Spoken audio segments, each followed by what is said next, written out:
All right, Sean Zittel here with the undefeated heavyweight prospect, of course, 2020 or 2021's Olympic silver medalist Yeah. Richard Torrez Jr. Richard, what's going on, man? Not much, same old, same old. Just training hard and preparing, and being ready for December 7th. Now, I know in my notes here that you're actually been sparring and getting some work in at Robert Garcia's gym. Is that new to training camp? Is this your first time consistently getting in there to get work? And who's some of the guys you've been working with? No, I've been to Robert Garcia's gym a couple times before. The guy that I'm working with even this weekend is Antonio Morales. He's that big 6'8" lefty guy. And he's good work.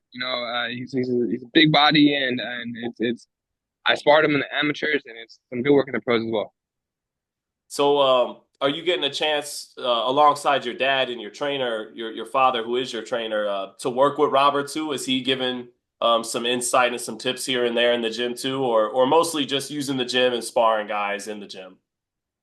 A majority just kind of using that gym and being able to train alongside some of the stable mates. But just kind of being that atmosphere is pretty cool as well. You see what he tells some of the other fighters and you see what kind of how he runs ship and it's cool to watch, but it is kind of just watching. You aren't really like too much of advice giving. Right. Unless as but he will say him and the dad will say like just make sure you kind of keep your head on right. Like the biggest thing right now isn't just always the boxing ability, but it's also like the girls, it's the going out, it's the other stuff. And so just kind of like the veteran advice, which is really useful and it's really cool getting it from like a legend like them. So that's Big G, OG Eduardo Garcia giving some advice, right? Yeah, yeah. So and it's pretty cool. It's cool that he has his own chair in that gym, and it's cool to kind of be a little starstruck. Yeah, well, they know from the Fernando Vargas days, super talented guy who also sometimes like to go out and get crazy. So definitely good experience there. No, Um, definitely. But what also reading that you're learning Spanish, obviously Mexican American, and represent that. But I didn't know you didn't speak Spanish. What made you want to speak Spanish? Is it how much of that is wanting to connect with your audience, and how much of it is just something you wanted to do? I think it, for the most part, it's me wanting to connect with my Mexican heritage. I really want to be able to just uh, I hate being the Mexican guy that doesn't know Spanish. And I feel like it almost does a disservice to it. Uh, it will help out in the long run for being able to just communicate with people as well from a very, very big Hispanic community. And I I would just like to further and better myself. And I think that Spanish is a great way to do so. Yeah, I mean, it is definitely a benefit for kind of like the fans in that sense too, like my Hispanic fans. But ultimately, it is for myself, and I want to just kind of grow and respect the culture a little more. Well, is it kind of the thing in reverse? Like for a long time, American fans and media, we'd be like, well, Canelo, he'll get so much bigger if he speaks English. And is it kind of this in reverse? Like, well, I'll get a lot bigger speaking Spanish, the other way around. I mean, that's definitely a part of the reason, Like I can't say that. Oh my gosh, like I wasn't even thinking about that. But I really do. I want to be able to. My biggest thing is I want to be able to go to Mexico and I want to be able to visit like where like my ancestry. But I want to be able to talk to people as well. I don't want to go there with a translator. I don't want to go there with and not understand anything at all. I would like to like fully immerse myself in the atmosphere, and that's one of the big reasons I'm learning Spanish. Can you say can you give us a sentence on La Pelea con Munoz? Can you give us a sentence on the fight with Munoz? No, no. Estoy listo. Estaba entrenar mucho duro y cuando yo tenía un practicar en mi gimnasio, solamente hablar español para mi entrenador. Yo, uh, yo entrenar duro en mis ejercicios y en mi aprender y en mi aprendiendo español. I'm botched it a couple times, but yeah, I think I got a little bit. You did your thing, bro. You gave a paragraph in Spanish, not a Go, sentence. That was right? That's what good. I'm saying. You know what I mean? Yeah, it was good. But Isaac Munoz Gutierrez, a solid record. Only the second guy from Mexico you faced as a pro. Do you kind of relish that? An opportunity to fight a guy from Mexico in that Mexican style. I like fighting the Mexican style because I know it's gonna be a good fight. I don't think this guy's gonna run. I don't think that this guy's gonna be like gonna shy away from the fight, and that's what I really respect about it. But it's not like, oh my gosh, I have to fight someone from Mexico. Not in that sense. I like being able to share the ring with someone that I know has the like minded of let's go out there and put on a show. You know. But at the end of the day, I think this is a great opportunity for me to just showcase my different abilities as well. I don't think I could just kind of mold over Munoz. I think that I need to be able to go in there boxing, like utilizing my feint, utilizing my footwork, and I'm really excited to be able to showcase more of my boxing ability. Yeah, are you kind of especially happy that it's probably that style after Joey DeWayco kind of did you feel like DeWayco was looking for a way out by getting himself disqualified? Was that frustrating to go through? I think there were some times in the ring where he spit out his mouthpiece in order to get a breather. I Hmm. don't know if the last time his mouthpiece came out, if he was trying to end the fight like that. Because talking afterwards with him and beforehand about people that knew him, he wanted to fight. He just told me afterwards that he'd never been hit with uppercuts like that before. He's like he was never one to really get hit with uppercuts. So when he did get hit, he just never saw it coming. His mouth was open.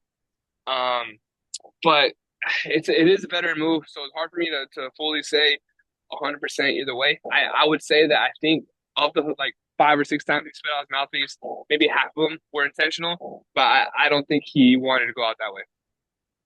Um, you know, he would Munoz was a middleweight actually about 10 years ago, fighting in the World Mhm. Series of Boxing is and now basically, do you feel like a guy in that kind of shape, it's going to be very hard for him to have a chance of winning, of beating you, or do you think this guy has some Andy Ruiz in him, where despite that shape, he can go. He's got some things you got to stay on your toes about.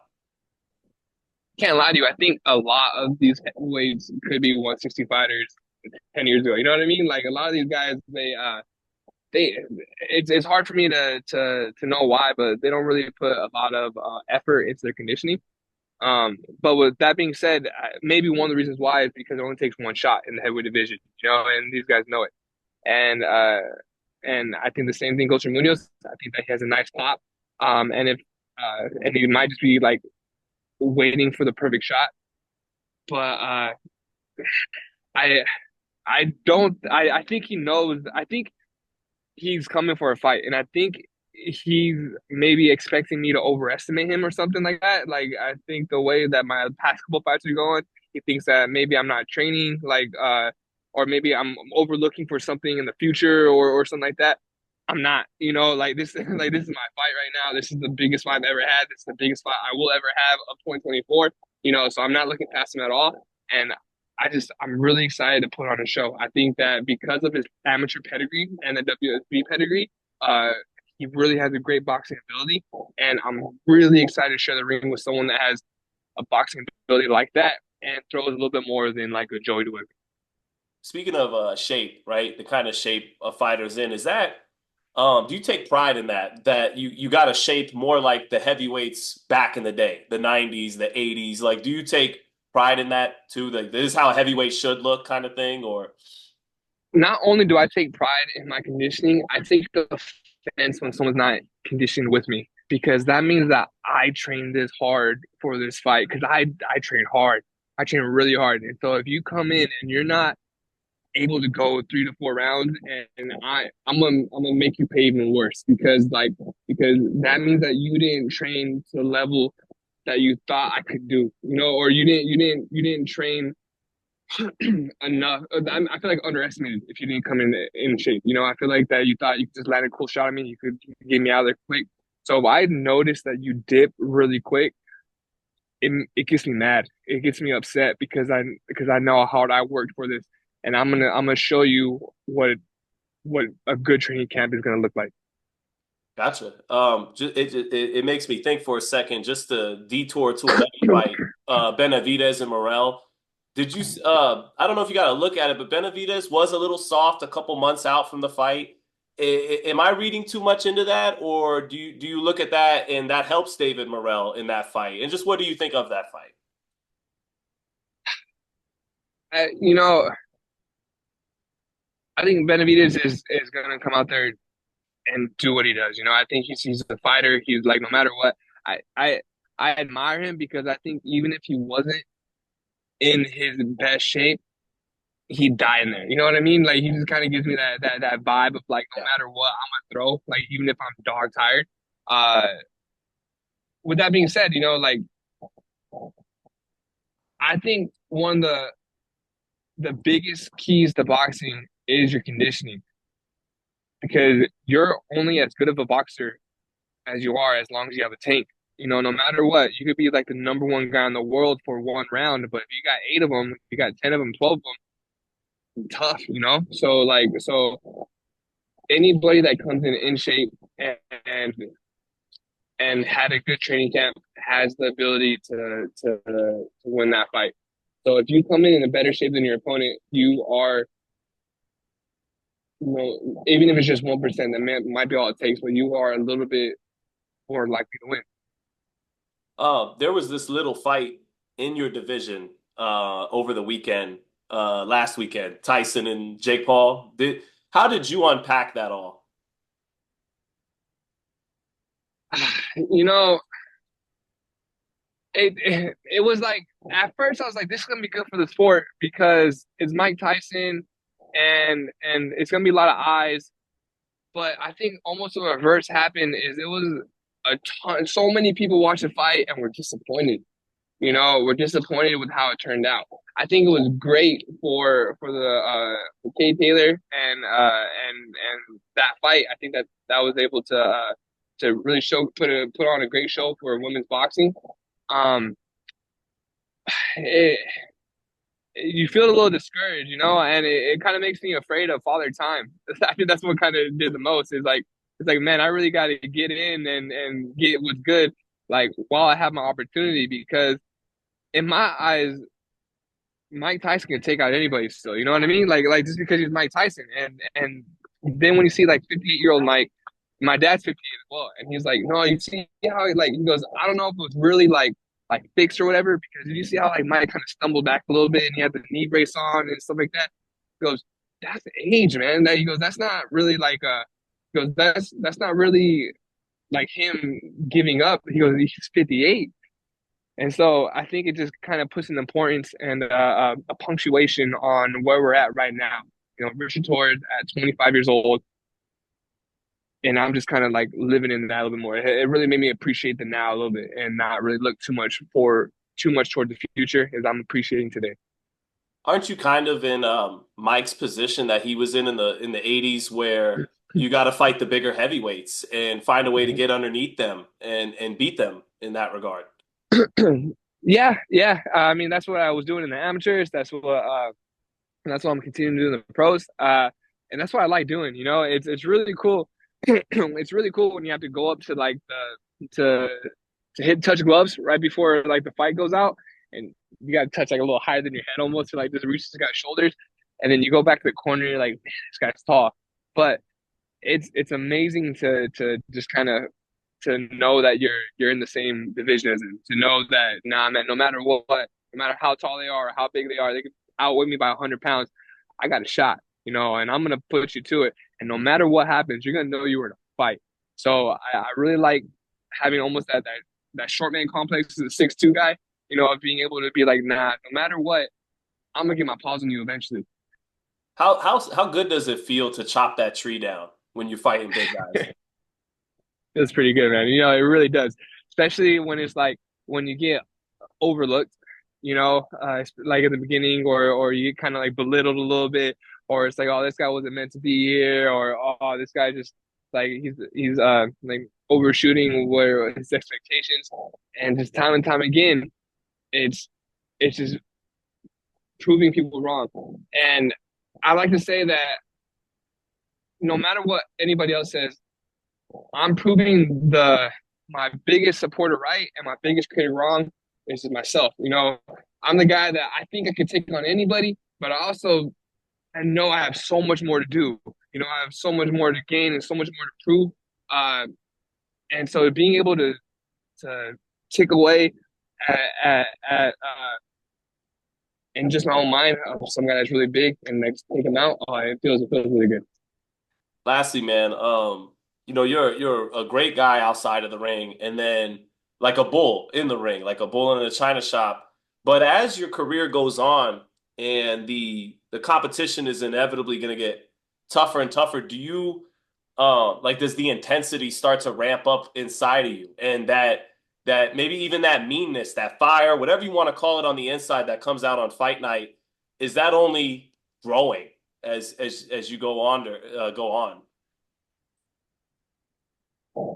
I honestly treat every fight like a world championship fight. I really do. Ever since the Olympics, every fight in the professional ring has been my biggest fight. You know what I mean? Like no matter what, because I think there's such a level of importance on each fight that you have in the professional division. Like because anytime you just slip up, especially as the heavyweight, it could be the end of your career. It could be the next up and coming super heavyweight champion.